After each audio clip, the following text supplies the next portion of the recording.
Bonjour à tous et bienvenue dans ce second numéro de Au bout du poste, l'émission qui vous parle des émissions de télé en France et à l'étranger. Aujourd'hui, on va parler d'une émission que tout le monde connaît maintenant, qui s'appelle Koh-Lanta.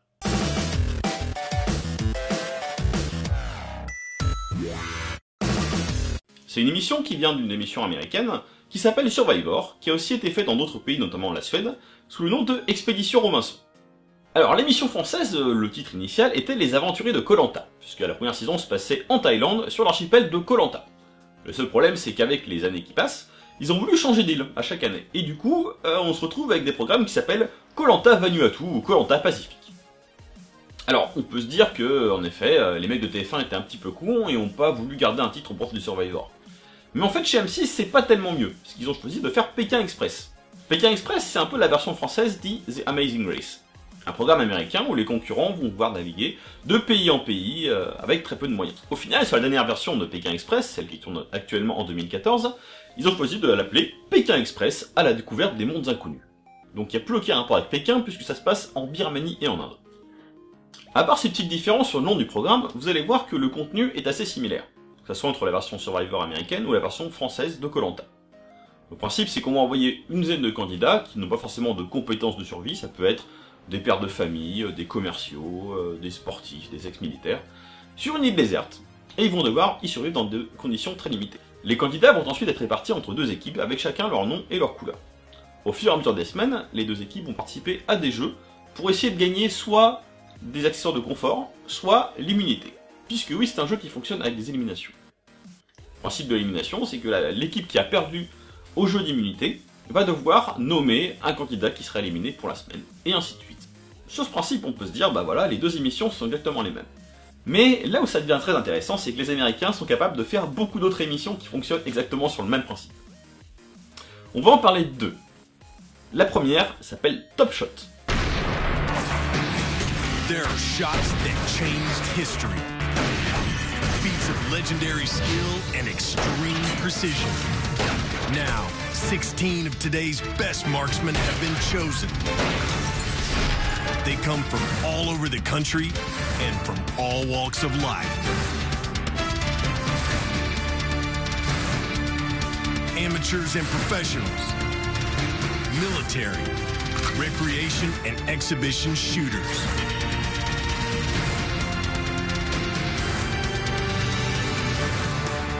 Each shows the timeless skills of a true marksman. Not just with one weapon, with any weapon. They will compete in a series of challenges until only one remains. To claim the $100,000 prize and the title of Top Shot. Top Shot, ça n'a rien à voir avec l'île de la tentation ou une version de Marjolaine, mais une autre façon de tirer. Et oui, puisque les États-Unis, c'est quand même le pays des armes à feu.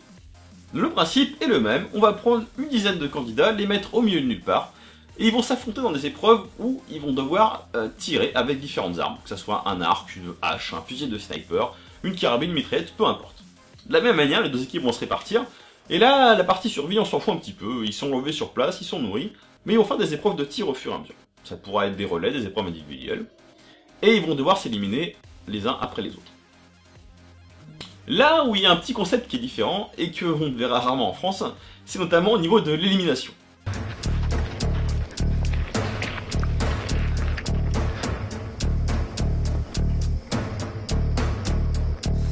Fire when ready. Nice shot. Nice shot. Nice shot. Alors on pourrait dire ce qu'on veut du système de vote américain, mais là je pense quand même qu'on atteint le summum.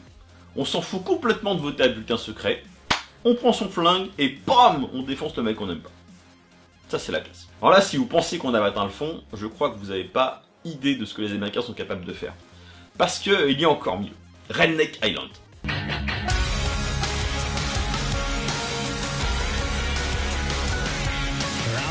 a creek swimming, beer drinking, Johnny Cash listening. Longnecks and rednecks are my friends. You know I'm coming to your town. Somebody pour me another round. Love 'em. Longnecks and rednecks. Redneck Island, c'est donc une émission de survie qui ressemble beaucoup à Survivor ou Koh-Lanta, où on va arriver sur une île à peu près déserte, mais quand même bien équipée. Et les candidats vont s'habiller avec des magnifiques treillis de couleur orange et bleu, et vont devoir enchaîner des épreuves de confort. Des épreuves de confort, puisque ce qui a gagné ne dépend plus vraiment de la survie. Par exemple, dans ce jeu, le but est de gagner un fût de bière. Et oui, parce que ça devient très dur de survivre sans bière quand on est un redneck. Dès le début du camp, c'est horrible, on n'a pas de quoi se nourrir. Mais comment faire?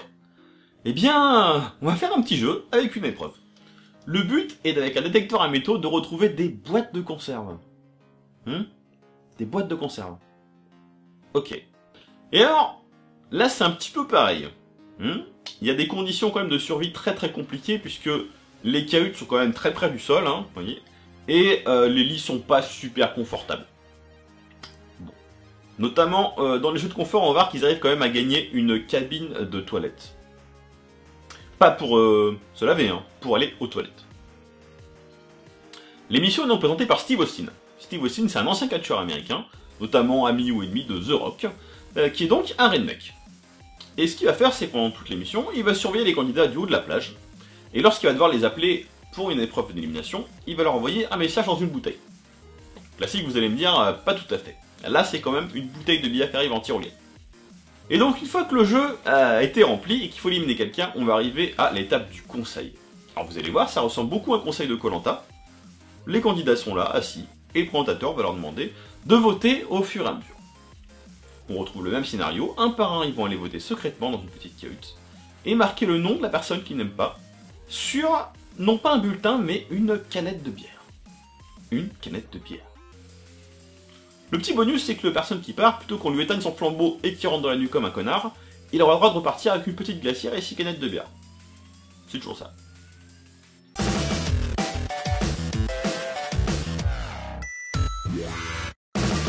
Et voilà, c'était tout pour aujourd'hui, j'espère que ça vous a plu de découvrir ces émissions américaines un petit peu atypiques, et croyez-moi, il y en a encore des beaucoup plus surprenantes que je vous réserve pour la suite. N'hésitez pas à vous abonner, à vous commenter si vous avez aimé l'émission. Vous pouvez aussi regarder l'émission précédente sur l'émission d'improvisation. Et je vous dis bientôt pour un prochain Au bout du poste.